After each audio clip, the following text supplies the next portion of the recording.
Hey everyone, welcome back to the channel. In this video, I'm going to show you how to use an Apple gift card for in-app purchase. It's pretty quick and easy. I'm gonna open up the App Store here and tap on the profile icon at the very top right. And you can see right this first link is a redeem gift card or code. So I can tap on that and then I can either use the camera or tap enter code and I can enter in the code for this specific gift card.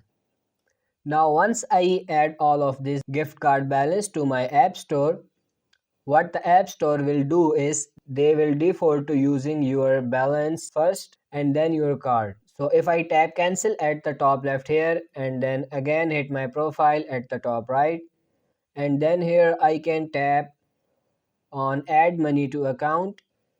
This should pop up and show my balance. So yeah, it shows my balance is $0. So it will show up that you have a balance on your app store, and if you do any in-app purchases, it will automatically use that balance first, and then after that it will start to charge your credit card. So you don't need to do anything to use the Apple gift card. As long as you've loaded into the app store, it will use that first. So I hope this video was helpful. If it is, like this video and subscribe to the channel. Thank you.